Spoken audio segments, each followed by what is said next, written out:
All right, testing. Oh, wait, we're done with that phase. What's up, everybody? We're back. Episode 2, Season 2 of Talkin TV. I'm back. It's me, Dom. You guys know my nickname at this point, I feel like. If I have to tell you guys, well, then you just clearly show that you haven't been listening. And I'm back once again with my co-pilot, Chris. So, Chris, I feel like I've accomplished something. What's that, Dom? I found your nickname. Oh, yeah? I mean, we're both nerds, right? But yeah, I definitely feel like I'm the movie nerd. That, you know, that's you're the movie nerd. Damn it, spoiled my own the suspense that I was trying to generate. All right, but, so if you're the movie nerd, then what did you figure out? You're the TV nerd. It has to be. Chris the TV right, nerd of Anko. It works. It's got a nice ring to it. It's got a nice ring to it. TV nerd. I'm cool with that. I mean, this is definitely the most excited I've been for an episode in a while. Better. So rather than getting it confused, we literally just merge it. We just make it initials. TVN. Chris TVN of Anko. Bro, I'm sold. Sure, we can. I'm sold. I'm gonna have to. So we're gonna workshop this in the month of January, and then on February we'll see. Like workshopping in the first month of the year. But for now, it's all we got. Exactly, that is true. That is very true. And so now, since that's all we have, I'd say let's rock with it. I definitely don't hate it. Yeah. I just want to see TVN. I'm down with it. Yeah, you know what? Let us know what you think. Yeah, message us on Instagram or something. We should make our first poll, like on Instagram. I'm good Facebook. with that. You actually want to make this our Chris's first? Nickname be TVN, Y or N? Because that's like the thing that everyone does now is they just shorten everything to their first initials rather than like actual words. You know what they say in radio, don't you? What? If you declare something on the air, it has to be. It has to be. So that's going to be our first poll. I guess that happens. When are we throwing that up so they know? Monday? Yeah. Right around when the Oscars announced their... Yeah, right when the Oscars announced that. Okay. Yeah, quick shout out to the Academy Awards. Speaking of which, before we get into it, oh man, dude, Ricky Gervais' speech at the Golden Globes, like... Brilliant. Yeah, you literally... He said everything... No joke, you literally, like, took the words out of my mouth where it felt like Ricky was literally saying everything that we have been thinking for the last, like, 10 years. He said everything I've wanted to say, but A, don't have the platform for it to resonate, and B, just I want to actually become something, so I don't want to get silenced. And the thing that I love so much... I don't care about that anymore because you can't live your life in fear. And the thing like that Ricky I love said. so much is the fact that besides the fact of just giving no fucks, he called out... he called out all of the celebrities about making their bullshit political stances that they clearly don't support at all before they got a chance to make them. And I was like, oh, so good. Yes. Yes. And you watched the majority of the ceremony, like, and then I watched the whole thing. No one did that, right? I mean, I think the only major thing was they were talking about the Australian, like, bushfires, but, like, that's just kind of a thing of, like, everyone's talking about it. So it's like, that is very unfortunate. I hope that situation resolves sooner than later in the best way it can. And good on them for donating, Donating to good charitable causes and saving animals is always a good thing. Yeah, I thought of a segue, but it's like really crude and cruel, and I don't want to I'm not make sure. a joke I feel like this. that's you got to figure that out if you want to utilize it. But anyway, well, I was gonna say, like, speaking of like terrible things, we could just start this episode off. Today we're talking about our top 10 television shows of 2019. I mean, if you're talking about terrible segues, then I guess, because I was going to say, since we're back here talking on Talkin TV, I think that, it fits that this is like, since like Watchmen, I think, or like our first episode since Watchmen where we're actually talking about TV. Boom! Yeah. And so where I was going... That's how you do a segue. That is a good segue. And where I was going with the terrible stuff was...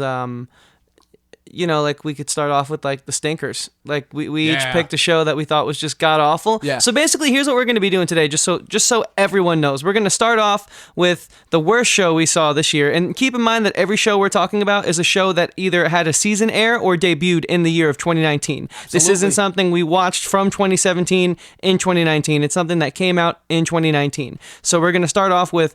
We're just going to, like, one each? Just pick... Pretty much. I mean, the thing that I want to preface with is that, again, the thing that makes the medium of TV so much more interesting than movies, I would say, is that rather than having it just be like, there would be a straight-up best or a straight-up worst, the thing about TV is, if it's bad, you're not going to watch it, It's very, very easy to just turn off something that you find is a bad show, or just stop watching. Like, I haven't watched Shameless in a while. I haven't watched any of these CW shows in a while. I stopped watching American Horror Story after Cult. Like, I just don't have enough time, and there's too much content to watch bad TV. So, in a way, I feel like that actually makes the bad TV shows worse, is when they can hoodwink us into thinking that they're going to be good for a majority of their turn, and then they have one of the shittiest finales ever. Or it never picks up, or they just keep feeding you breadcrumb trails of nonsense. Yeah, that's the thing. And you bring up Shameless, which is an interesting show for me because seasons 1 through 4 of that show would go down on my list of like top 10 greatest television shows I've ever seen. I love the first 4 seasons of that show. But then since then, like there just hasn't been a return to form that has been really, if we're gonna be objectively speaking, and not just me being like, well, at this point I love the characters so much, everything they do is great. Like if we're gonna be objective, and that's the interesting thing about TV, right? Because you could love like season 2 of a show and then hate everything else, and it's like, well, that's possible. It's true. If you want my opinion, if you want my humble opinion, the only actual good season of American Horror Story is season 2, Asylum. I think none of the other seasons are good. Anthology shows are the perfect example of that. They really are. So without further ado, I mean, I feel like that was good. I'm glad you went there because like there's a reason why there's 2 different words. There's a TV and film are 2 different things because the mediums of storytelling, while being very similar, while both being considered film, are told in very different ways, can be dissected in very different ways, as we plan on doing here today, and therefore can be ranked in very different ways, right? As said by Joel Cohen himself, movies have a beginning, middle, and end. TV has a beginning, middle, and then they never end. That is true. And I'm sure he can speak to that, being one of the guys on Fargo, right? One of the guys who directed the original Fargo. Oh, the movie. The okay, original movie Fargo. Yeah, No Country for Old Men, Big Lebowski. Gotcha. Serious Man. I forgot the brothers didn't go on to do the TV show. Yeah, Noah Hawley. I still gotta watch that. Oh yeah, you do. Yeah, you do. So speaking of at a later time. Yeah, that is spoilers, maybe. Hints. So with that being said, I'm just going to kick it in. Let's jump in to, we're just going to do one each because like Dom wanted to go a little longer with this, and it's not like I like think it's a bad thing to go longer with this. I just like as a creative feel that a creator. I feel that like, I don't know. I don't want to be too negative because I don't want that negative energy to come into my art. Maybe that's just me being too much of a fucking Catholic Buddhist or whatever. But with that being said, so there was more than one bad TV show I saw this year, but the one I'm about to start off with was exceptionally terrible, which is why it's the one that got the vote here. We're talking about Netflix's The I-Land. That show was garbage. Oh, wow. That's a show I haven't even heard of. It has an 8% on Rotten Tomatoes. Wow. It's essentially a Lost 2.0 where basically, and the show is nothing more than an elevator pitch, so I feel like I can just sum it up and then move on with this elevator pitch, but it's the most overexposed, generic beach set you've ever seen with the prettiest looking cast, like it's a goddamn CW Riverdale spinoff on a deserted island, and the acting is just as good or as bad. Same caliber. Choose your words wisely. Yeah, well, I was just making a joke there. And basically, they think they're on an island, but really they're in like some Matrix style, like red or blue pill, like we're under some mind control sci-fi stupid bullshit, and the story goes nowhere, and it's terrible. They spend a whole episode trying to figure out each other's names. It's funny, which is why I continued watching it to the end, because once I realized it wasn't serious, I was like, cool, well, I'm still entertained. So it did that. It entertained me. But to say there was anything redeeming about it is to say that, like, eating McDonald's 3 times a day is going to, aid you in living a healthier and longer life. It's just not true. It's false. It's a fake statement. So that's where I stand. Fake news right over here. So yeah, check it out if you ever get the chance for a good laugh. So my worst is a little bit interesting because I feel like there are a lot of other TV shows that I have that I would technically consider, like, on a scale, from a writing standpoint, from a lot of different factors, to be worse than what I have as my worst. I only got 2 episodes into Nicholas Winding reference Too Old to Die Young, or as he calls his extended movie, or whatever bullshit pretentious term he wanted to christen with that movie. And I feel like if I had somehow managed to summon up the willpower to watch all 10 episodes, each episode is an hour and a half of just dragging and meandering of, like, pretty imagery. And I feel like if I managed to have the willpower to get through all 10 episodes of that, I would have that as my least favorite. But for right now, I will say that my least favorite show of 2019 is the last season of Game of Thrones. Now, that's a little bit of a generic choice, I will say. I know it's a lot of people's least favorite, and they're really like, and I can already hear the complaints. Oh, why are you shitting on the whole season when it's really just the finale? The finale is my least favorite episode, but I'd say the worst episode of that season is easily episode 4, The Last of the Starks, where they're just like cramming like 15 different bits of exposition down your throat.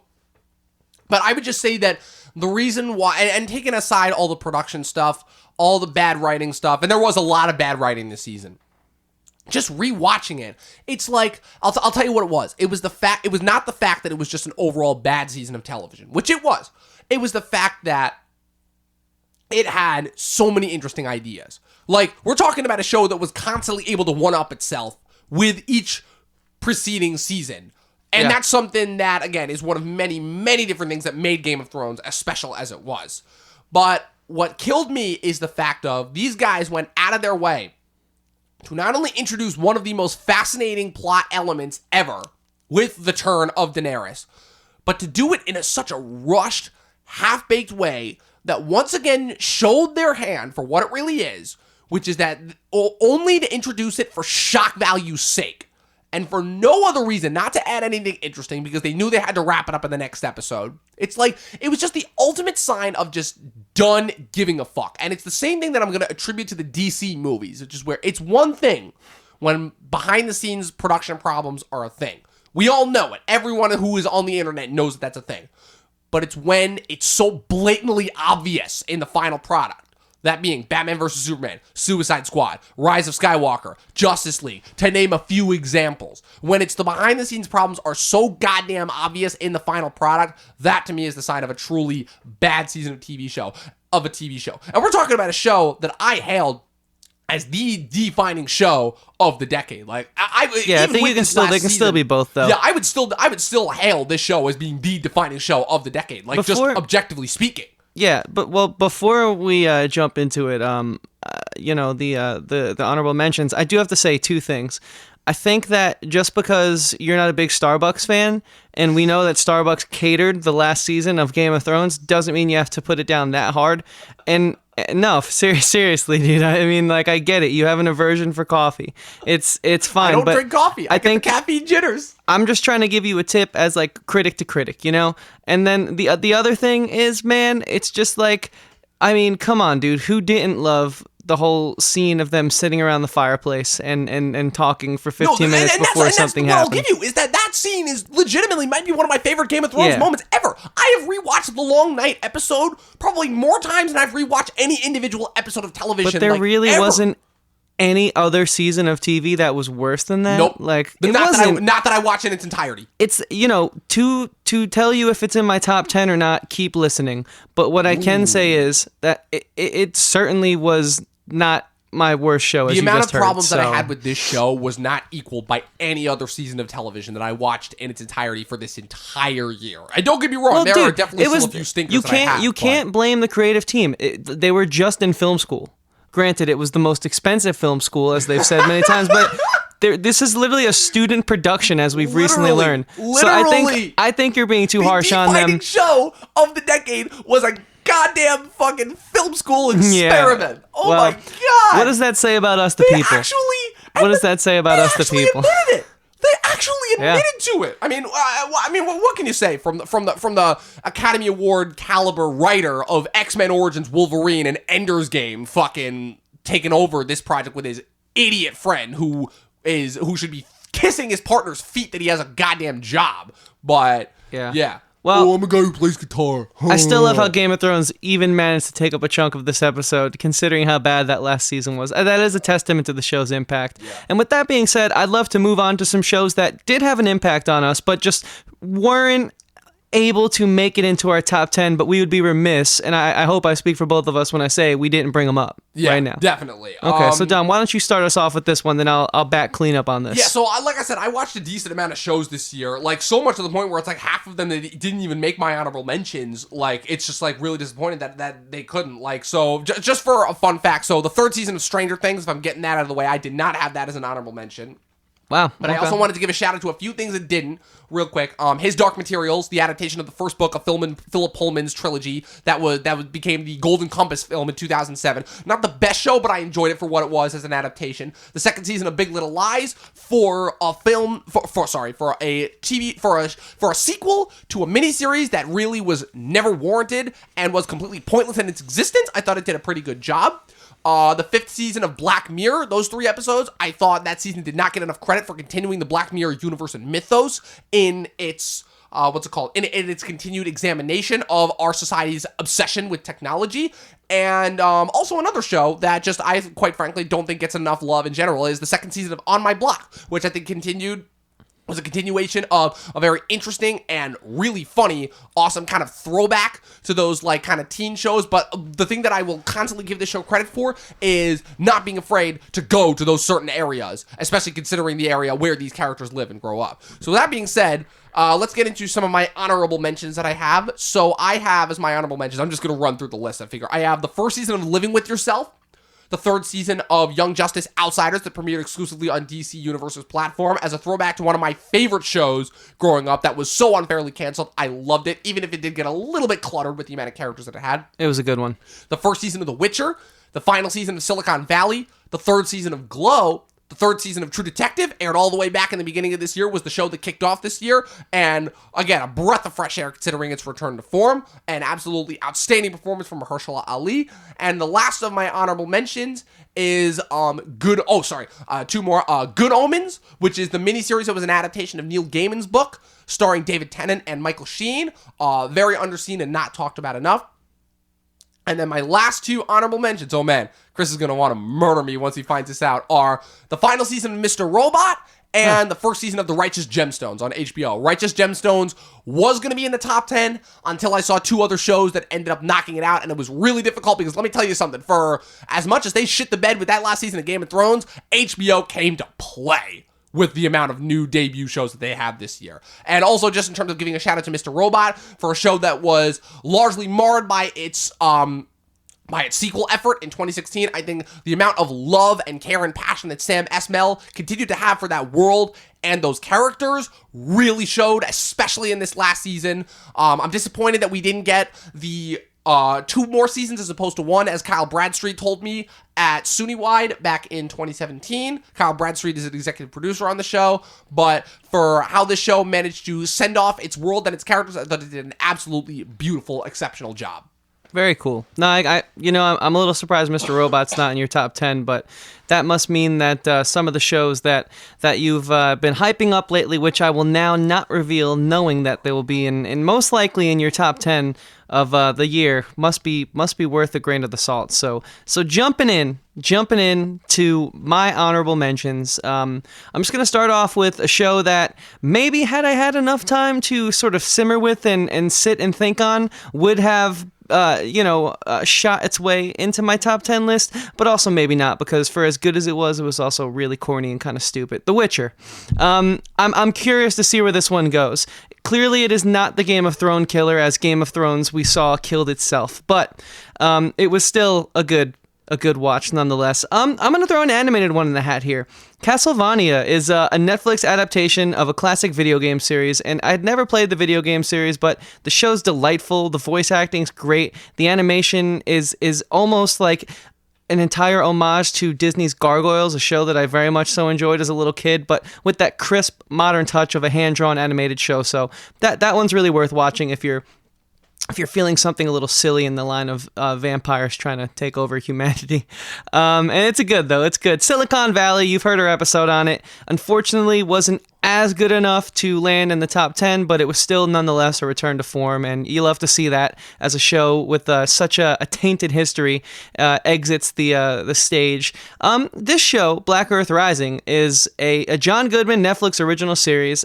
It is a very historical-based show. I watched the show with my mom. We were constantly pausing and looking up information. It takes place essentially about like Hotel Rwanda and all of that type of stuff in the 90s, and it's very deconstructionist, and it's just it kind of opens your eyes up to like there's more than just the city, the town, the county you live in, and not that we don't know that, but sometimes you need a little slap in the face in a nice way that isn't like super left or right leaning. It was just like a good eye opener. And before we jump into our top 10 list, the last show that I have on my honorable mentions, which was actually on the lower part of my top 10 until my number 9 slot, which I will not reveal, booted it out so quickly and so aggressively, was Netflix's Atypical. That is a great show. It's one of those heartwarming sitcoms, but it's got that modern twist that sort of takes the old formula that we know and love and spins it and adds a little something else on it. And so I don't want to spoil anything about that show because I fear that I can't talk about it without ruining it. It's just so interwoven in such a subtle way that like it's one of those things where when I was watching Lost for the first time, it's like suddenly you have that moment where you're like, oh shit, I'm in this now. And speaking of what we're now in, that's our top 10 list of 2019. We're going to go back and forth just so you guys know from 10 to 10. I just spoke a lot. 9 to 9, 8 to 8, 7 to 7, and so on. And so on. And so since I just spoke a lot, we're going to have Dom start this one off if he would do me the honor. I hope you're ready to not punch me in the face because I can already smell that you're going to have a disagreement with my choices. So here's the thing about a top 10 list. There's a lot of different factors that can go into it. You know, it's always tricky when, you know, you have to compare personal enjoyment to obviously influence and what it is, all of the different presiding factors that go into the show. So with that being said, my number 10 choice, let's just get it out of the way. Let's rip this fucking Band-Aid off. My number 10 choice is The Mandalorian.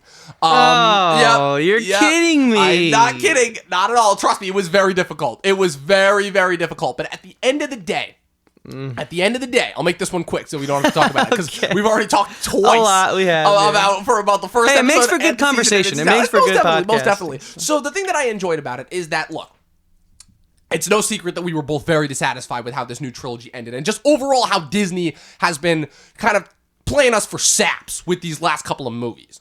But what I like is that even though I would say it had it fell into a few rough patches, specifically with those middle couple of episodes and trying to figure out what its own identity was. What I appreciate it for is a few things. Number one, simplicity, you know?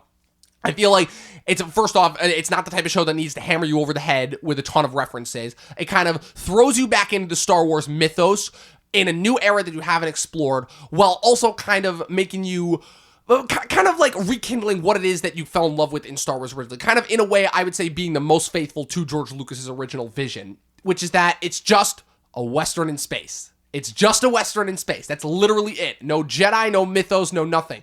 They tap into that a little bit, you know? With, obviously, the Baby Yoda thing. Until we actually have a fucking name for it, I'm going to keep calling it Baby Yoda. Suck it, Jon Favreau. But, does he get mad about that? No, literally, when Bob Iger emailed him calling it Baby Yoda, Favreau, like, apparently got really pissed off and told him, it's not Baby Yoda! It's not Baby Yoda! Fuck him, get over it. I was about to say, Name hey, it guess then, what? idiot. The internet christened it, therefore it is such. Yeah. But yeah, it's just, this show just, like, gave me something that, for me, I had not gotten from the movies of Star Wars since Rogue One, which is something new in the Star Wars universe. To me, this show was doing what Star Wars should have been doing in the first place, which is utilizing the TV scope and how the TV scope had been changing and expanding to further the Star Wars mythos, you know, rather than just relying on the movies to be just these giant events. It's okay to have the movies as giant events, but with nothing to back it up and no sort of context.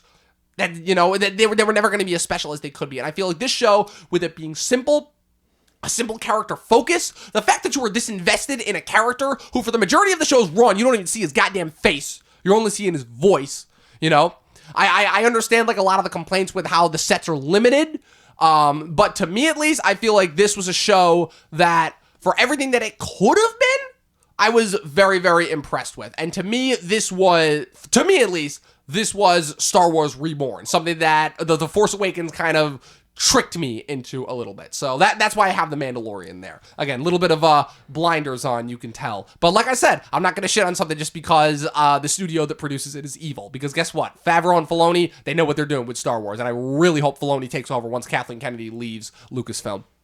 Gotcha. All right. Well, I feel like the best way to not give them any more of a mention is just to move on. So if you want to hear why The Mandalorian sucks, we have 2 episodes about that, and I will gladly encourage you to go back and listen to me break it down and ruin your illusion for you all out there. But you know what, Dom? I respect your top 10 list, and I think it's very brave putting that on there. So at least from critic to critic, I think I can see why you said it. Like I said, if the next couple of seasons end up sucking, then I will give the show I will shit on the show as it is needed. But right now, for this first season, I enjoyed it.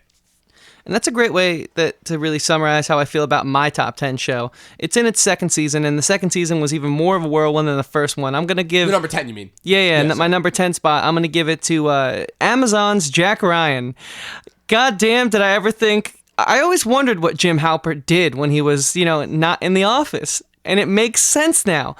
No wonder he was always... Also, when he's not filming A Quiet Place. Yeah, exactly. I mean, dude, he is just a badass in this show. Like, he's one of those guys, and I feel like everyone in, like, that show, they have to worry about, like, will I be getting cast in other shows because of how iconic I became as this one role for so long. And you know what? When you're watching this show, you don't see him as Jim. You see him as Jack Ryan, and it's incredible. And the show is one of those very generic style Homeland, House of Cards, political thrillers at the surface. But once you get into it, and you realize that Amazon made essentially a spy movie broken up into 10 episodes or 8 episodes a season, then you're in for a wild ride.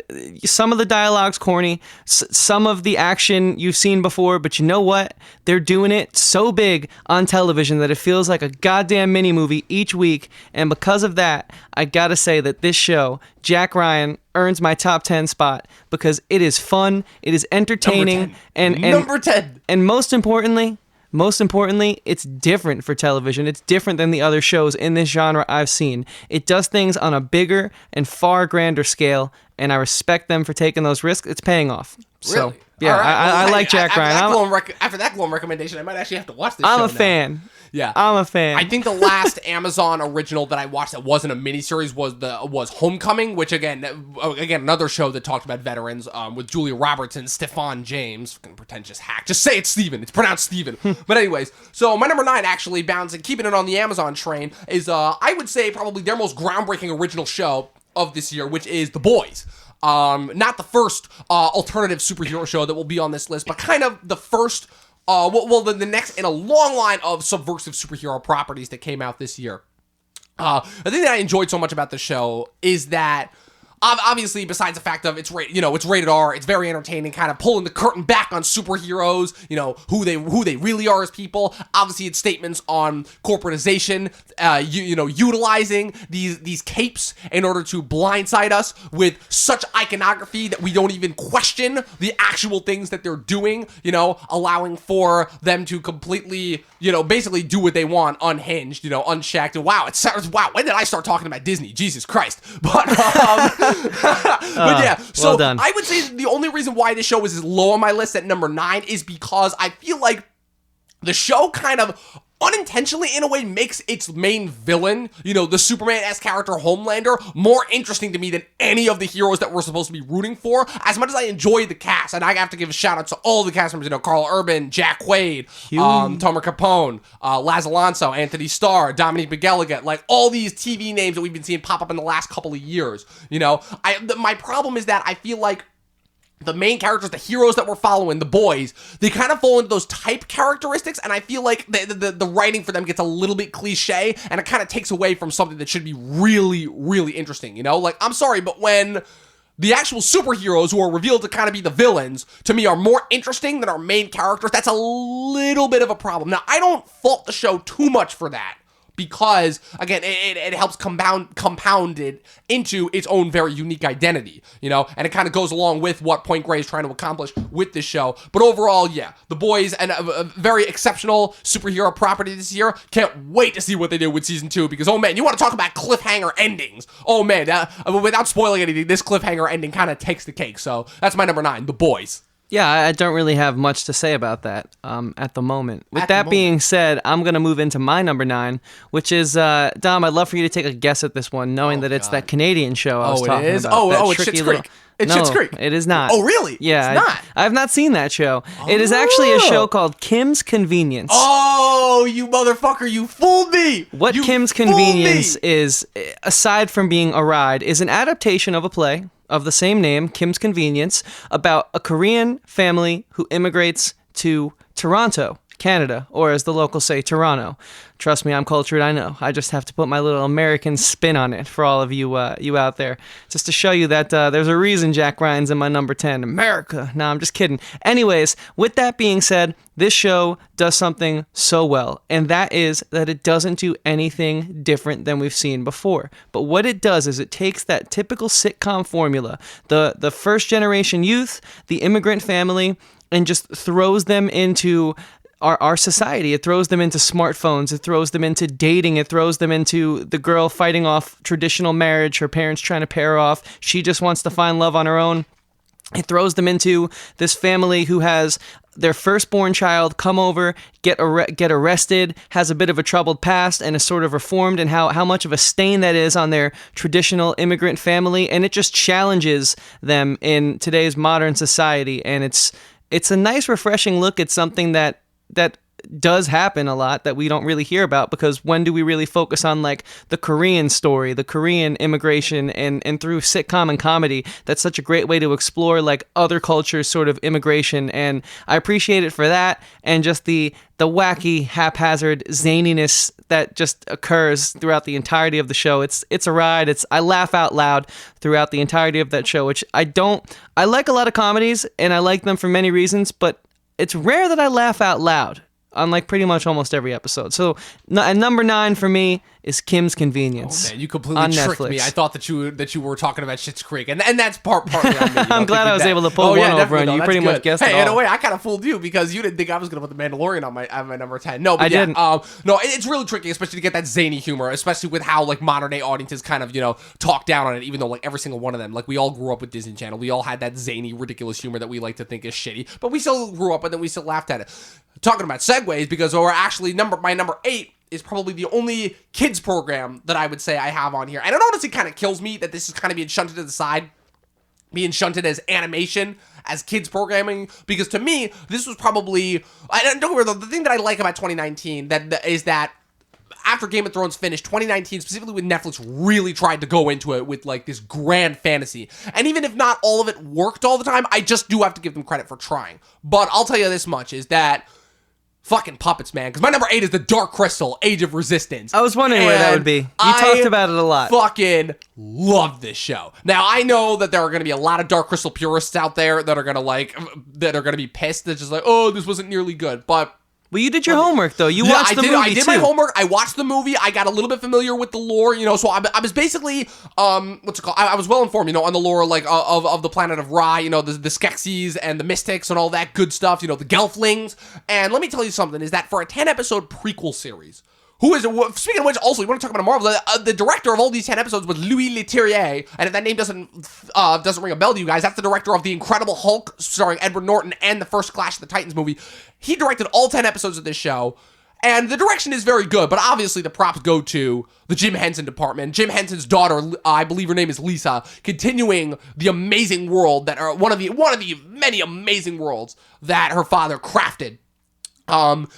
What's it called? But the thing that I like so much is about this show is, besides speaking to the inner kid in all of us, besides just being one of the few shows to craft a world, to craft an experience, I talk a lot about world building and how that's something that seems to be going by the wayside with a lot of our media. But the thing that I really liked about it is that it brought back that sense of magic while also still managing to throw in a lot of dark stuff. It continues what it is that Henson made so good, which is mixing the kind of the lighter kiddie fare with, some of the darker subject matter. Like the guy who I was watching this with, when I watched the first episode of this over the summer, even he was impressed. And he's like not a guy that watches a lot of kids programs. And that just speaks to the power of this show, And so, obviously, you know, tremendous voice cast, a lot of characters, there's a lot going on, there's a big mythos, and obviously it's not for the faint of heart. You know, if you don't feel like kind of really getting invested in this, I would say it's not worth your time. But for somebody like me, who that kind of fantasy is my shit, I love those types of worlds that you could just get invested in with all the little creatures, you know, for me, it was probably the closest to Lord of the Rings that I've gotten since Lord of the Rings, and it's with motherfucking puppets. So that's why Dark Crystal makes its place on as my number 8. Wow. With that being said, I'm going to bring it back to childhood as well for number 8 in a bit of a different way.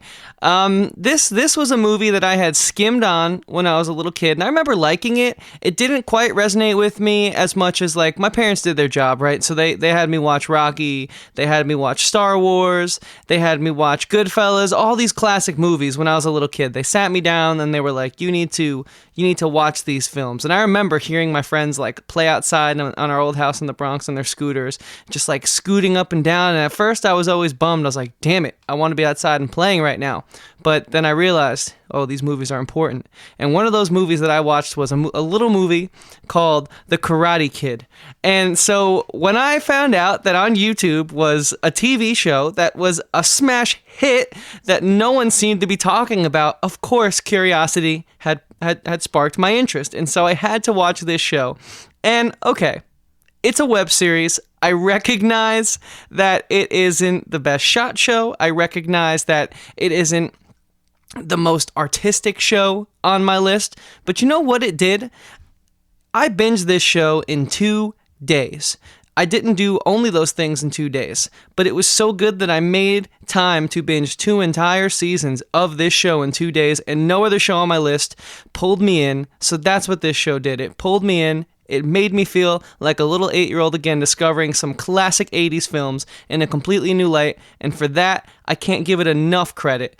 And so funny, I actually don't think you actually said the name of it yet. I was waiting. You were right. Oh, My wow. number So 8 spot is Cobra Kai. YouTube's Cobra Kai. YouTube Reds, Cobra Kai. Oh, man. Wow. Yeah, it was a great show, dude. Yeah. Amazing. No, and you talked to me a lot about the show. This is one of the few shows that you were ranting and raving a little bit about over the summer. And I want to get to it. I am going to get to it at some point. It's just a matter of, for me, I don't know what it is. The Karate Kid was just never one of those movies that spoke to me. You know? Like, and don't get me wrong, like, a lot of those movies, like, I would get into. But that was just one of those movies where I'm like, I get it, it's cool, but there was just something missing for me there, you know?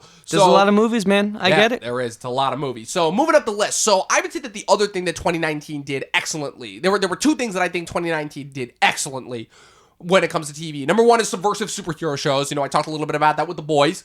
The other thing I think they did excellently is sophomore efforts that followed up an already terrific first season. So, David Fincher's Mindhunter, which aired in 2017, was already one of the most groundbreaking and interesting shows that I've ever seen. Kind of looking behind the curtain, not only at typical police procedurals, you know, and first off, being the first police procedural that actually got me invested for the first time in years, but also being the first of many properties I feel like that would start to tap into the deep, dark mind of serial killers. And so when I found out after a year of waiting, I'm still pissed when Netflix takes 2 years, or when shows take 2 years to come back as opposed to 1, but I usually find that it makes the waiting pay off, because let me tell you something, season 2 of Mindhunter came out like right around my birthday, proved to be equally as fascinating, equally as interesting, equally as subversive when it comes to those types of character types, and also just continuing to expand upon the lore and when it comes to the dark underbelly of the criminally insane in this country. And I'll tell you the number 1 thing that this season did, besides continuing the overall trajectory of what I liked so much about the first season, which is kind of exploring the 3 main leads, that being Jonathan Groff's Holden, Holt McElhaney's Bill, and Anna Torv's Wendy, to the point with their personal lives and their obsession with their work and their own little nicks, to the point where literally you are unsure of whether or not you're watching serial killers or FBI agents. Like that is how good this show is. You literally cannot tell the difference between the 2 sides. But what I like that this season did that took it a step further is, besides taking them off the hunt of just interviewing the individual serial killers and actually having a case to solve, which having to solve the Atlanta murders of the early 80s, is that this show did something very fascinating, which is kind of tapping into the origin of serial killers. Now, I know that sounds a little bit like counterintuitive, because considering the fact that the entire premise of the show is trying to figure out the origin, like what causes serial killers. But when they reveal what goes down with Bill's son, his adopted son, I should say. I won't spoil what it is, but when they reveal what happens with this show, that it already takes Bill and makes him an even more fascinating character. And I like how this season kind of does a flip where the first season was focused on Holden. This season is mostly focused on Bill. But what they do with his son in this season, oh my God, it's unbelievable. And David Fincher said that he was going to do 5 seasons of this show. God damn it, I want fucking 8 seasons of this show. Oh man, it was so goddamn good. So that is why. So 2019, I don't think we got as much serial killer content, but for this show being as special and as excellent as it was and continuing everything that I loved about the first season so much, that is why Mindhunter Season 2 is my number 7. Okay, well, I'll have to check that show out. I'll admit I haven't seen it yet. There's just so much to watch, but there's a lot. And that's what I like about it, is that so far, I don't think we've had like a single show on here that we've shared. Like, they've all been very different and unique. Yeah, yet. I mean, spoiler free, I can't speak any more to that. But one thing I can speak to is my number 7, which is Stranger Things Season 3. I was talking a bit earlier about, returning to form and specifically Silicon Valley, and god damn it, if this show didn't save itself, I could have cared less about this season until you forced me to watch it, as I said on one of the first episodes of this show, so there's no reason to go down that trail. But what I can say that I have in common with from when I watched this show the first time is I can't wait for the next season, and when the news just broke that we won't be getting Stranger Things Season 4 in 2020, well, Season 3 did such a good job that I am upset. I wish we were getting more Stranger Things next year because that's how good Season 3 was. So I guess I'll just have to go back and rewatch Seasons 1 and 3 until the new season comes out in 2021 because god damn it, if I've watched a lot of Olympics and I've watched a lot of sports and I have not seen a recovery this impressive. So Stranger Things Season 3 is rolling in at number 7.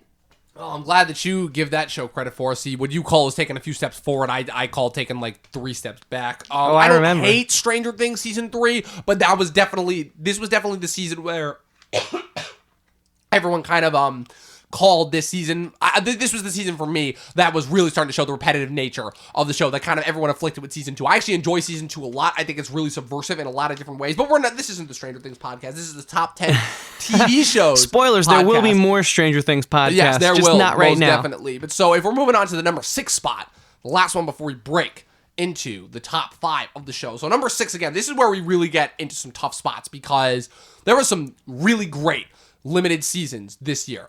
The kind of bookending extended movies, ranging from like 4 to 5 episodes. And it was kind of a toss-up because what I have at number 6, is the show that I thought should have won the Emmy. And that is Ava DuVernay's When They See Us. Premiered, literally snuck in right at the end of Emmy voting season this year, literally dropped on May 31st. And you watch the trailer for this, and you think, oh no, this is just going to be another political show covering, the trites and horrors that black people have endured in this country. And like I said, this is not a political show, and I don't want to get too much into that, but I think that these types of properties continue to impress with me is how they never cease to not only be relevant, but constantly constantly introducing a new facet of the horrors that African Americans have had to endure in this country. And I had so we talked a little bit on the Watchmen episode about the Tulsa riots in 1921, which is an event that we had no knowledge of. I have never even heard of the Central Park 5 case. And after watching this show, I was already in like a depressed mood that day, but watching that show, and I had to get all 4 episodes over with in one day because it's just so compelling. The subject matter is so gripping. It's so well shot, and it's so what's the word? It's so heart-wrenching once you see it. Because again, the thing that I'm going to attribute this one to, and the kind of unique new facet that the show introduced into these types of struggles, is that it's very similar to what Jojo Rabbit did, which is where these are kids. These are literal fucking kids, We saw Do the Right Thing, we've seen, we watched Straight Outta Compton, which talked a little bit about the Rodney King incident, I watched Queen and Slim earlier this year, which I thought was another interesting take on it, but this one, again, it was the first time where I'd seen this sort of thing happen to kids, where you have these 5 teenagers who all it is wrong place, wrong time, in an era that is very fueled against them. And you see them having to be subjected to the horrors of the legal system and the criminal justice system to the point where it's like, It literally takes every fiber of your being to be able to sit through this show and not have any, like, literally, if you don't have an emotional response to this show, then you're just simply not human, you know? And it really sucks that we only get the kid actors for 2 episodes because they move very quickly on. Because, again, I think the only criticism that I would lobby in the show is I wanted kind of one more episode because they kind of do rush into showing them as adults once they are eventually released from jail. But it all is wrapped up in that pitch perfect 4th episode, which almost works as an independent film in and of its own, where you're following the one of the 5, Corey, played brilliantly by Jarrell Jerome in one of the most gut-wrenching performances because he's the one that easily endured the worst out of the 5 of them. And the show takes a very interesting turn in that where it recasts all of the younger kids with adult actors. They keep Jarrell Jerome for the rest of the show as they show what happens to him once he goes through the legal criminal system. And at first I was a little bit thrown off with it because obviously you're seeing 20-something year old Jerome compared to 30 and 40-year-olds who play the rest of the other 4. And yeah, it's just, I don't even know how to describe it. I'm literally lost for words. That's how compelling. Just a ride, huh? Yeah, a ride, but one of the worst possible rides. Literally, so there are rides that you never want to get off of, and then there's rides that when you get off of, you're like, holy fuck, thank God that's over. I got a lot from it, but thank fucking God that shit's over. Oh my God. And another interstellar cast from both the adults and the kids. I want to give a shout out to all of the kid actors, but unfortunately they were still too fresh and too new, so I don't remember their names off the top of my head. The only one that I know is Asante Black, who, if I'm not mistaken, was the one who played the younger version of Kevin. But all the adult actors, John Leguizamo, Michael K. Williams, even Felicity Huffman, as a trash human being as she is in real life, as she is in this show, because the weird thing is I think that her criminal confession came out literally at the exact same time as the show came out, so you want to talk about timing. Vera Farmiga, Anjanae Ellis, Marsha Stephanie Blake, the list goes on and on and on, but I can't say enough about this show, and that is why When They See Us makes my number 6. God damn it, I wish it was higher.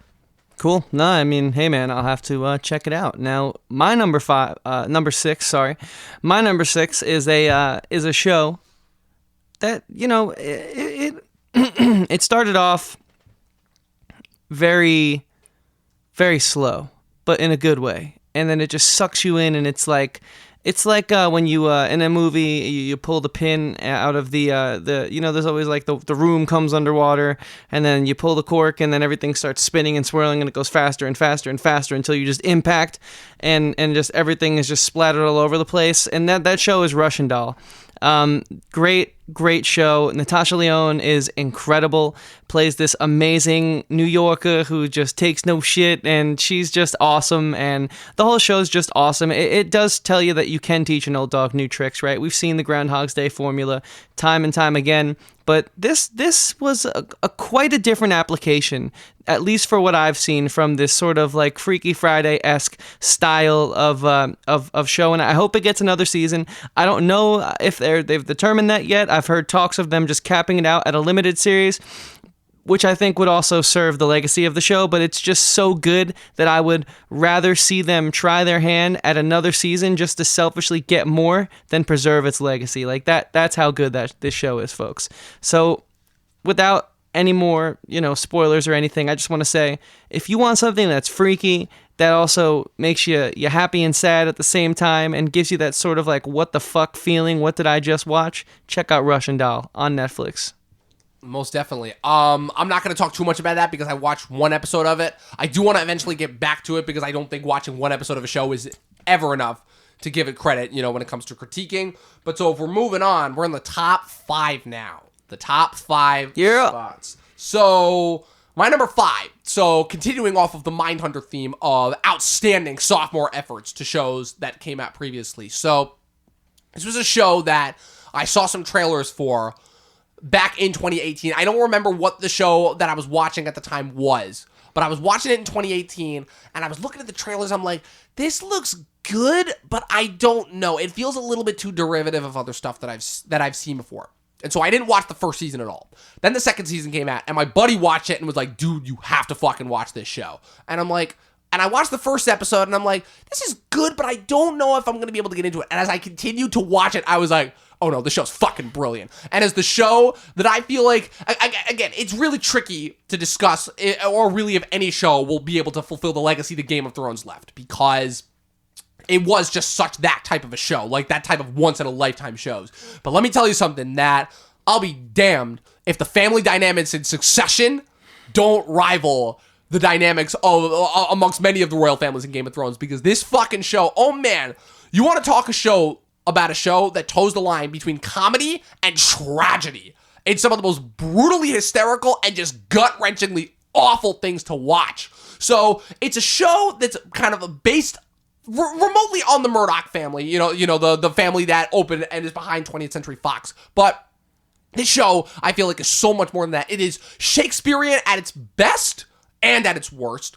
The dynamics between the different children and how they each relate to their absolutely despicable patriarch of the family, played by Brian Cox in the role that he was born to play. I'm so glad that after years of character acting, Cox finally has a leading man role that is worthy of his goddamn talents. But he's not the only person that this should talk about on the show. Jeremy Strong's performance as Kendall on this show is one for the ages, but yeah, he's great. It's another one of those shows that, again, it's you start following the lead characters, but you are in it for that goddamn ensemble, because, oh man, I don't even know which of the characters to talk about, because every single member of this cast contributes something new and interesting and unique. And again, the show, I talked about it a little bit before, but the show's brilliant in it being able to toe the line between tragedy and comedy, because you're laughing so hard, but the show is always reminding you of just like what despicable people they are, while still keeping it funny. And then it'll just throw in that one little thing that makes you go, oh, fuck.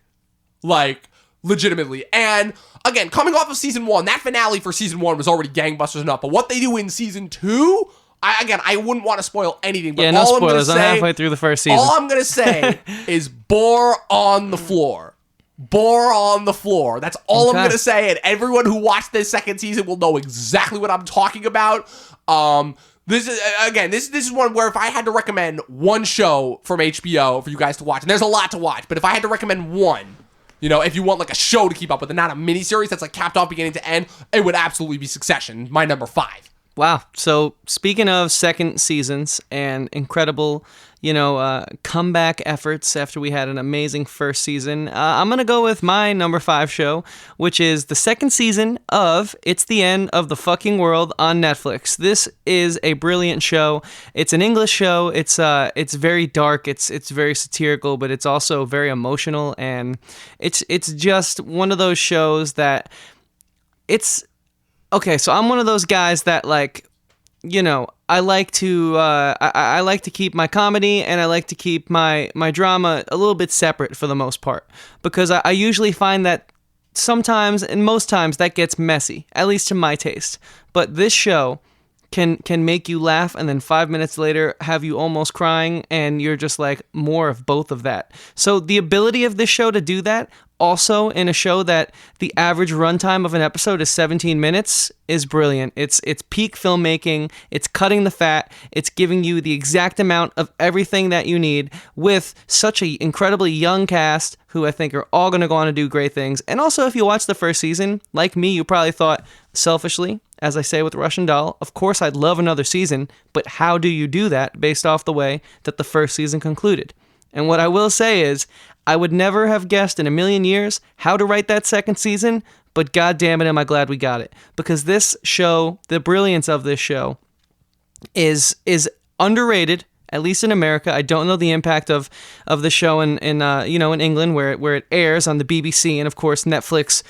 We get it packaged to us over here through Netflix, but even if it is a hit over there, it's not being watched enough. This is just one of those shows that you need to watch. And so with that being said, It's the End of the Fucking World is my number 5 show, and I'm very excited to hear about my friend Dom's number 4 show. Definitely. So again, I'm so mad, because literally every single one of these shows that you've brought up on your list is either shows that, like, I'm actually really impressed. Like, it's a lot of shows that, like, I really do want to watch and want to get to. It's just a matter of time, and there's so much fucking content. But again, I'm right there with you. That just speaks to, like, the overall diversity of content that there is. So my number 4. So it's a little bit interesting about number 4 and 3, because I don't usually like to play catch up when it comes to certain things, but I do also understand that playing catch up when it comes to certain shows and movies is just a necessary tool to trade. You're not going to hit everything in the moment when it comes out. It's a lot of content, a lot of stuff happening, obviously, in real life, so you're just not going to catch some shows. So my next 2, I'll give a little bit of a foreshadowing for my number 3 as well. My next 2 were shows that I watched a little bit last minute, but I was very blessed because they're both mini-series, and so I was able to get them over with relatively quickly. But this show, my number 4, I actually literally just finished like 2 nights ago. So kind of speaking of your previous effort where you may not have had enough time to sit and marinate on it, this show was one of the shows where I didn't need any fucking time to marinate on it because we talked a little bit about, our own political beliefs and, kind of the overall influence of what actually defines politics versus what is just lampshading us into just blatantly believing something. And let me tell you something. I know that movie Bombshell is out in theaters right now about the women of Fox News who sued Roger Ailes. And I'm sure that movie's good in its own right. But let me fucking tell you something. I already know it ain't gonna have shit on The Loudest Voice. Based off The Loudest Voice in the Room, developed by Tom McCarthy, produced by Blumhouse, of all things, in conjunction with Showtime. Taking aside Russell Crowe's impeccable performance. Like, I really like how Russell Crowe, now that, like, he's kind of out of the light of leading man status, he's gone a lot more character actor status, which I think is one of this, is what suits him, Like, he's put on a little bit of weight, in more recent years, but he still proves time and time again that he is just an incredible actor. And, again, it's another one of those performances that just shines through the fat suit completely, like you believe that you are watching Roger Ailes. But I'll tell you what the most compelling part about this is that I actually really like that Blumhouse shot this because there are certain scenes where you feel like you're watching a horror movie. And that absolutely is how you should feel, You can call it for how it is for, trying to blatantly make you feel a certain way. But there's also just the fact of, no, this is what happened. And this is the shit that happened. And so I feel like portraying it in the horror setting that it is really, I feel like this is the show that the Me Too movement needed and would have given it a lot more validation because for once, you're finally seeing something in your media where, with how these women are treated in this type of a hostile work environment that actually gives them validity. And doesn't feel like it's just them trying to say something in order to get attention for themselves. Like, for once, I feel like I'm just watching them in a real work environment actually get some goddamn validity for the absolute shame that they got. And the other interesting thing that the show does is that it explores all different types of, of these types of characters, with his assistant and how she wants to be him, and his wife, who is just so comfortable in her position of power as the queen that she just doesn't want to do that she will just blatantly believe all of his lies and bullshit, even as he gets more and more paranoid. And then obviously with Gretchen Carlson, portrayed brilliantly by Naomi Watts, as the first of these women to actually fight back against his control. But even with the amount of shit that she knew that she was going into, but she knew she had to do it because there was no other way to solve this. The Annabelle Wallace character, all of them. This is probably the first Seth MacFarlane performance that I've seen that actually tells me, holy shit, this guy's actually a real fucking actor. But at the end of the day, the most compelling thing about this show is showing Fox News's influence on the media landscape. And this gave me so much perspective on shit that I've lived through. Literally looking back and seeing kind of the other side of the coin, the other side of the window on 9/11, on the 2008 Obama election, on the 2012 election, on Trump and, his kind of rise to power, and then leading all the way up to the Me Too movement. And it's all anchored in this incredible performance. And I'll tell you the thing that gets me through this with Crowe as Ailes is that as despicable as he is, they still humanize him, and you still understand, and you almost kind of root for him in a way. Because as full of shit as he is, and the thing that the show does very brilliantly is it pulls back the layers and shows how full of shit that he is, it still almost fools you into thinking that he actually sees something in these women, And so it's so goddamn compelling. It's one of the shows that not enough people are talking about. I would say that of all the shows to watch that are important, I would say this is probably one of the most goddamn important shows that you could say. So that's my number 4, The Loudest Voice. Amazing. Now, speaking of shows where there's a character in the show who, has to be around a lot of women, in this situation, the show I'm talking about, this character does see a lot in these women. So much so that he almost loses himself fighting for them. And this show is Glow, and I'm talking about Mark Maron's character, because the way he goes to bat for the gorgeous ladies of wrestling time and time again in this series is incredible. It is such a large cast, yet you feel so focused and so in tune, and I think that's a huge testament to the writing, because the way that they managed to give you the personality of something like 10, 12 different wrestlers, and you feel that each of them as if you were watching a 3-hour wrestling special special each week. You know, you get their on-stage persona, and you also get their off-stage persona, and the way that they're able to really manage such a large cast and such a crazy endeavor. It blows my mind every time I watch this show. I'm actually, you know, like my fall asleep show right now is going back and rewatching this show, and I'm starting to even see the magic again a second time, like how well crafted this show is. And that show really, to me, stems from Mark Maron and Alison Brie's characters. Their dynamic is delightful. It is everything you want. But what this show also offers, which other dramas don't, is a little bit of action and a little bit of comedy and all the right beats. So with that being said, my number 4 show is Glow. Please watch it if you haven't. Get caught up, because we're going to be doing an episode on that 4th season when it drops sometime this year. 4th and final season, and hell fucking yeah. Final. Yeah, so with that being said, it's always difficult for me for Glow, because I don't know what it is about that show, but for some reason, every time it comes out, I never watch it when it comes out, and I always let it stew for a few months. I'm like, oh, when am I going to get to Glow? When am I going to get to Glow? When am I going to get to Glow? And I always know I have to get to it, and every single time it never ceases to amaze me. I'd say that, if anything, my problem with season 3 was that this was the season that kind of started to overstretch itself a little bit, where you're absolutely right.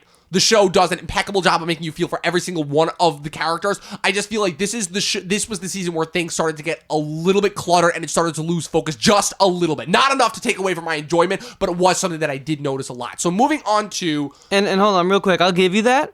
But one thing I do like is the way that finale sort of saved it for me. Yes. Not only saved it, but has me very excited to see how we sort of, like, you know, sift through the fallout. So, absolutely. So with that being said, moving on to your number 3. I'm honestly but you are right. Wait for season 4. So now, top 3. So, like I said, bouncing off of a lot of the points that I made with my number 4 choice, The Loudest Voice. Number 3, again, it's another catch-up effort, another real quick miniseries that I was able to get over with in a couple days, and another series that just, man, another excellent piece of history, just one that just had a complete wallop on me.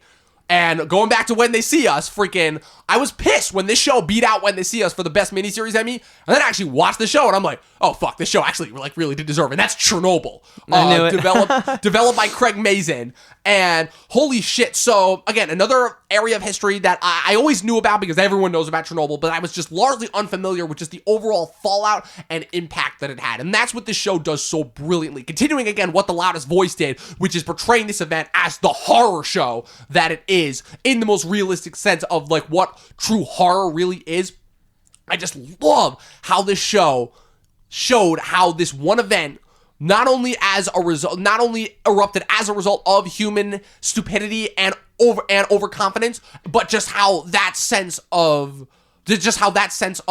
overconfidence can lead to just loss of human life on a scale that is just untantamount. Like I feel like has not been equaled. Like, I know that the nuclear meltdowns in Japan obviously equaled it, but like we still have not had an incident like Chernobyl since then. And like literally watching those bodies as they were like decomposing, like they literally don't even look like human beings, and you just feel so bad for them like I'm literally getting choked up talking about it, because like that's just the impact that the show had. And in 5 fucking episodes, 5 goddamn episodes, it manages to have that sort of an impact. And it's anchored by another 3 incredible performances. Again, the biggest thing that I could, for me, the only flaw I would say is that kind of the individual actors' performances, that being portrayed by Jared Harris, Stellan Skarsgård, and Emily Watson, their own individual performances kind of pale in comparison to the overall incident and event that this show provides, and how it is structured, with showing episode 1, the event,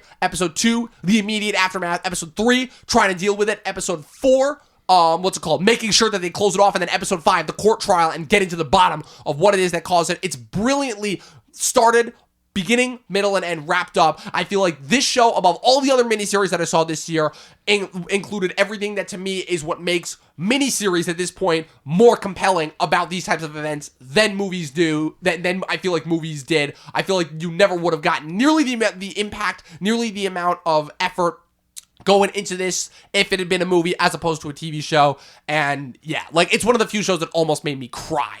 Like that's how much of an impact this show had on me, and I was not expecting that at all, because you know how I am when it comes to hype. So that's my number 3 of the year, Chernobyl. Wow, well, that's high praise. I'll certainly be checking that one out. For me, my number 3 show of the year is one of the best shows I've seen in this genre for many reasons, but the most important reason is because I hope, and I feel like the impact of the show sort of backs this with some data, some loose data, at least from what my social media feeds were flooded with when the show was really buzzing, was that I hope that it could just be sort of like a slap in the face to say, hey, instead of going to see X, Y, and Z Marvel movies that are slated, which is just the same script, just insert your different superhero, let's actually put our superheroes through A, something challenging, and B, something different. And so what we got from Amazon's The Boys is exactly that. The performances were awesome. We have a whole episode about it. I just want to keep rocking and rolling here to the end of the list. But what I gotta say is, if I didn't praise it enough in our episode on the show when we dedicated a whole show to it, then let me do that now by just simply saying this is a must-watch. The new season has already been confirmed. It actually got confirmed like within the first week of dropping. That's how much of an impact this show had out the gates. So what are you doing? Wake up, smell the coffee, and watch The Boys, because it's a great show.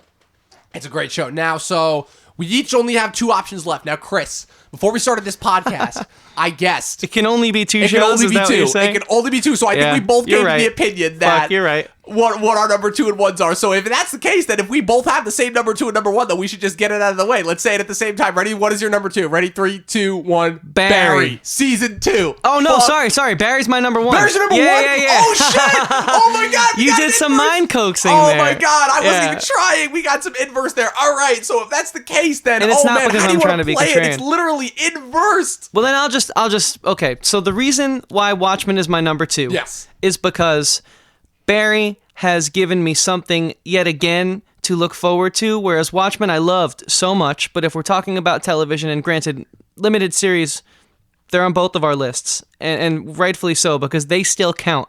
It's just that, for me, these characters are so undeniably loving in Barry, and not to say that they're not in Watchmen, but just because of the excitement that I have, and I factor excitement for upcoming seasons into a lot of my decisions on this list, which I think is a testament to the impact these shows have. And because every episode gets better, and I can't believe it because I watch it and I think to myself, okay, that was good. It was a good episode 1 of season 2, but there's no way it's going to be better than season 1. And by the end of season 2, it's fucking... You're literally like, what the fuck did I just watch? Oh my god. And you know, they've seen our Watchmen episode. They know how we feel about it. They got a 4.5 from you and a 4 from me. No, I gave it a 5. Oh yeah, I got a 4.5 from me. I love Watchmen. It's just that the fact that I know I get more of this insane universe that Barry has created is the reason why it's my number 1, because I can't wait, man. So that's ultimately the end of the day what makes the decision. Yeah, I feel bad because I thought we were going to have a roll. We're going to be like, yeah, same number 2, same number 1. And it's honestly kind of insane because for almost kind of the reason, literally the reason why you have Barry as my number 1, as your number 1, that's why I have Watchmen at my number 1. So to talk about Barry just a little bit, because I feel like since we both have like the same options, just reverse, I feel like we can kind of talk about them in tandem. Sure. The thing that I loved about Barry season 2 is kind of all the same things that you said, where I very, very much enjoyed season 1. I enjoyed season 1 a lot. It was a great new TV show, kind of showing what Bill Hader was capable of, is kind of more outside of his comedy stars. He's always been one of the comedy people from the late 2000s that I thought had so much more going for him than just his comedy chops, and this was the first thing that actually showed that to me. I feel like that was continued brilliantly later on in the year with It Chapter 2, but it's like you said, man, how it kept managing to escalate with each subsequent episode. And that's a praise that I can attribute to Watchmen as well. But oh man, fucking that Ronnie Lilly episode, holy shit. Like, what?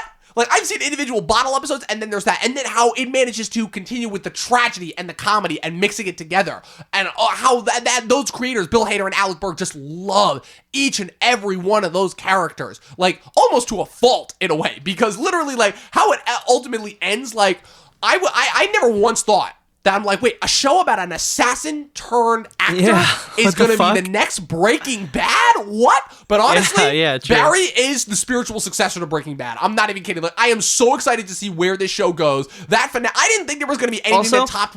My favorite monologue, regardless of film or TV from this entire year, comes from Sally when she's sitting by the pool. Oh my god, continuing with those just one-shot dude. monologue where she just keeps going, and it keeps going and going and going, and you're forced to listen, and by the time you're ending, you just want to, like, weep for her. And Bill Hader's reaction, oh my god, dynamite. And so, but as much and as compelling as Barry was, and for as how much as I loved it, and for how much that I can't wait for season 2. kind of to bounce off of your point where excitement for future season kind of goes into that. That's something for me that, just me personally, I prefer to take each season of a TV show as it is. And I feel like kind of enjoying each individual facet of that show kind of, for me, helps to craft the experience. Because what I find is that hype for future seasons usually ends up kind of dragging it down for me. Case in point, I would say Daredevil Season 2, American Gods Season 2 is a big example of that. Game for of how Thrones? much I loved Season 1. Was that? Game of Thrones? Well, no, that's the thing, because Game of Thrones literally managed to escalate it with every single season. But I always took each season for what it is, you know? And so I feel like that is ultimately why, besides my own personal bias of towards the Watchmen universe overall, why I have Watchmen as number one is, besides all the things that we loved about that show, and for all the things that we talked about on our Watchmen episode, for me, the thing is that for Damon Lindelof to have the brass balls to ultimately make HBO's new Crown Ship show and then say, hey, I might not even want to do another season. And now here we are almost 2 months later and we still have no announcement of season 2. And for how season 1 this season, if it is the first season or if it's the only season that we'll ever get of the show, for that show to end on such an open note and for Lindelof to have, and still have it be as compelling as it was, and for it to say everything that it did in one goddamn season, like that to me is like undisputed number one, like absolutely. Okay. And for all the other things that we talked about, for it being kind of an inverse of the comic, utilizing the comics format, but for a new character, for a set of new characters, a new setting and everything, all the twists and turns that it did. I saw stuff in this show that I didn't even think I would ever see just in storytelling in general. Literally how he makes the fucking crux, the climax of the show, a literal goddamn time paradox that actually makes sense for once. Like I've seen 15 million different time travel things, and and it's all those things of where you just gotta not think about it, because every time you try and think about it, it just won't make sense. Yeah, it's not Interstellar. It always falls apart. Even the impeccable Back to the Future falls apart, especially because, you know, you have part 2 that comes along and kind of undoes a lot of what part 1 does that works so seamlessly. But unfortunately, when they bring Dr. Manhattan, they bring back Dr. Manhattan. And I knew Dr. Manhattan was going to be back in the show. And I honestly kind of have to give credit because, again, the same friend of mine that recommended Succession, literally no joke, guessed who Dr. Manhattan was going to be on a fucking whim. You know, literally just out of nowhere. It's like, oh, it's this guy. I'm like, oh. And then I started to think about it. I'm like, holy shit, it has to be. Because there's nobody else on the show that it could possibly be. And then to literally make Dr. Manhattan not only the linchpin of the story, have him only be in a few episodes, but also literally make his involvement and his ability to see time simultaneously all as one thing, and make that the goddamn time paradox both the kickoff and the wrap-up for the story. It's, again, that's something, again, I feel like the closest thing, and it's funny because I brought this point up on our Watchmen episode, but I actually never got to it, which is where I feel like the closest that Lindelof came to exploring this idea and concept was with season 4's episode, The Constant, and establishing that. Because in a way, The Constant is actually, I feel like, what explains for Lost's entire last season. Which is also an homage to Lost. The Constant is one of the most fan-beloved episodes of Lost, which he has said in interviews. So exactly. Like, I guess that mentality was there from the start. Exactly. Hopping between the two characters. And in a way, it kind of establishes how Lindelof was the perfect person to take this over. You know, from of making this the true sequel that Watchmen deserves. And that's the other thing, too, is that, again, the marketing kept this very secret, but this is a sequel to Watchmen. And arguably to have it be on par and give us something new. But we talk about that all the time with sequels, you know, giving us something new versus what versus, to me, the idea of the truly great sequels are movies that, to me, almost at certain points feel like completely different products. You know, Aliens versus Alien, The Road Warrior versus Mad Max, Empire Strikes Back versus Star Wars, Dark Knight versus Batman Begins, you know, Terminator 2 versus Terminator. Yeah. Where almost of those sophomore efforts feel like completely different things. But this is something new. It was meaningful. Well, not just meaningful, but playing around with structure in a way that I've never seen done before. It was absolutely brilliant. And also, again, this is just just a personal gripe, but I talked a lot about the Watchmen movie and how, for as many things as that movie gets right, there is an equal amount that it does get wrong. And for me, and almost kind of like this show, it almost kind of pulling, like, showing off a few, like, middle fingers at Zack Snyder, you know, and Ryan Murphy too, you know, with the American Hero story thing and all that. with the way it shoots its action sequences, but also this show gave me the Silk Spectre Ozymandias that the movie did not, because Gene Smart and Jeremy Irons as the only two, as it revealed, or later revealed three, but as two of the three returning characters from the original comic, and what they do and how they kind of fulfill and wrap up their characters that were so brilliantly set up by the comic, and to me were done dirty in the movie. It's just only one of a few million praises that I give this show for being what it was, for wrapping up 2019 the way that it was. My number one favorite TV show, and possibly my favorite media product overall that I got in 2019, Watchmen. So there you have it, guys. This is our list. You can see that we have some similar shows, but in different places. And I think that that's just a testament as to who we are as people. I'm always more of a sucker for comedy. So Barry wins out taking that and spinning it a little differently, but you made a great case for Watchmen. And so, Dom, before we get out of here, let's just tell everyone where they can find us and what they can expect going forward for the next 12 years of the show. And, why don't 12 you... 12 years, man. 12 years. We're making that declaration. We're doing 2 years longer than Friends, but we're not going to jump the shark like The Simpsons did, because everyone knows after 2002, The Simpsons went downhill. So, if you guys have Anchor, if you guys don't have Anchor, you should get it. If you don't have Spotify, somehow you should get it. If you don't have Apple Music, you should get it. Or Apple Podcasts, all of the above. Google, what's it called? Wait, Google. You said it actually. We're on Google now. We're on Google Podcasts. Everything. We're on Breaker, Stitcher, Radio Public. Everything that you Audible. We're not on Audible, but everything but that. Everything that you could possibly get through the Anchor subscription service. Just go to any place where you listen to podcasts and type in these words: Talkin with no G TV or Talkin TV podcast. You can follow us on all of our social media pages. Yeah. Follow us on the Facebook. Follow us on the Instagram. And that's where on social media? At what? At Talkin TV. No G. No G. No G. No okay. G at all. That's cool. Now, Dom, this was a long episode. It was. Another long episode. So, they know where to find us. Absolutely. I'm at Christian Evanko. You're at The Movie Nerd. Yep. And so... At Movie Nerd Reviews. Movie Nerd Reviews. And with that being said, guys, I would be remiss if I didn't hand it over to Dom, because of all the facts that we dropped on this episode, there is one fact that we need to keep repeating because it is our mission, and Dom is the torchbearer of this mission here on Talkin TV. Dom, just fucking send this one. From myself, the movie nerd. From Chris TVN. Watch more fucking movies. Good night.